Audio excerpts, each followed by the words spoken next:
Star hospital సుఖీభవకు తిరిగి స్వాగతం. Powered by AgriGold ఆయుర్ సుఖ మల్టీ స్పెషాలిటీ ఆయుర్వేదిక్ వైద్యాలయ. వీక్షకుల ఆరోగ్య సమస్యలకు నిపుణులైన డాక్టర్లు అందించే సమాధానాల సమాహారం. సమస్య సలహాని ఇప్పుడు చూద్దాం. హైదరాబాద్ నుంచి జిఎం ఖాన్ ఇలా రాస్తున్నారండి. మా అబ్బాయి షౌకత్ అలీ 22 సంవత్సరాలు. కొంతకాలంగా బ్రెయిన్ స్టెమ్ గ్లియోమాతో బాధపడుతున్నాడు. ఇప్పటికీ 30 సార్లు రేడియేషన్ చికిత్స ఇప్పించాం, కానీ ఫలితం లేదు. మా అబ్బాయి సమస్యకు మీరైనా పరిష్కారం చెప్పండి అని రాశారు. ఖాన్ గారు, బ్రెయిన్ స్టెమ్ గ్లయోమాకి సర్జరీ వీలు కాదు. సర్జరీ చేసిన తర్వాత పలు రకాల ప్రాబ్లమ్స్ వస్తాయని సర్జరీ చేయకుండానే రేడియేషన్ చేయడం జరుగుతుంది. మామూలుగా రేడియేషన్ ద్వారా బాగా కంట్రోల్, ఈ ట్యూమర్ బ్రెయిన్ స్టెమ్ గ్లయోమా బాగా కంట్రోల్కి వస్తుంది. కొద్దిమందికి కొన్ని సంవత్సరాల తర్వాత, కొన్ని నెలల తర్వాత కానీ అది జబ్బు తిరగబడే అవకాశం ఉంటుంది. దానికి ఇటీవల మనం కీమోథెరపీ లాంటివి చేస్తున్నాము.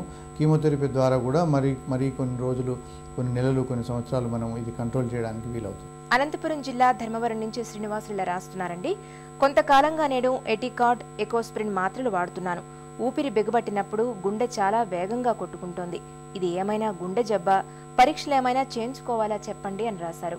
శ్రీనివాసులు గారు, మీరు తీసుకునే మెడిసిన్స్ తీసుకున్నప్పుడు వాళ్ళు ప్రిస్క్రైబ్ చేసినప్పుడు ఒక్కొక్కసారి ఏంటంటే మీకు ఏట్రియల్ ఫిబ్రిలేషన్ అంటే ఇర్రెగ్యులర్గా హార్ట్ రేటు కొట్టుకొని చాలా వేగంగా కూడా కొట్టుకుంటుంది. అంటే దీన్ని ఏమంటారంటే ఫాస్ట్ వెంట్రుకులర్ రెస్పాన్స్ అంటారు. సో ఈ ఏట్రియల్ ఫిబ్రిలేషన్ కానీ మీకు కానీ ఉండేటట్టయితే మీరు దగ్గరున్న కార్డియాలజిస్ట్ని కన్సల్ట్ చేయాలి. ముఖ్యంగా ఏంటంటే ఒకసారి ఈసీజీ తీసుకున్నట్టయితే దాంట్లో మీ హార్ట్ రిథము, రేటు ఇవన్నీ తెలుస్తాయి. అదేవిధంగా మీకు అప్పుడప్పుడు ఎప్పుడన్నా వస్తుంది కాబట్టి ఈ హోల్టర్ అనేది ఒక హోల్టర్ మానిటరింగ్ 24 గంటలు కానీ చేసుకున్నట్టయితే మీకు ఎగ్జాక్ట్గా ఏ టైంలో వస్తుంది, వచ్చినప్పుడు ఆ గుండె కదలికలు ఎట్లా ఉన్నాయి, so A type of arrhythmia వస్తుంది, సో దాన్ని బట్టి ట్రీట్మెంట్ తీసుకోవాల్సి ఉంటుందండి.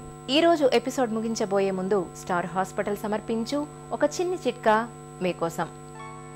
చలికాలంలో పెదవులు పొడిబారిపోయి చెట్లకుండా ఉండేందుకు పెదవుల్ని నిత్యం బాదం నూనెతో మృదువుగా మర్దన చేస్తూ ఉండండి. పెదవులు చెట్లకుండా ఉంటాయి.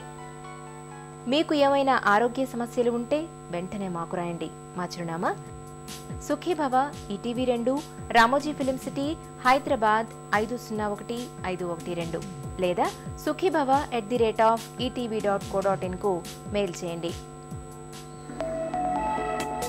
మీ ఆరోగ్య సంజీవిని సుఖీభవ కార్యక్రమాన్ని ఇప్పుడు www.youtube.com/etv2india లింక్ ద్వారా వీక్షించండి.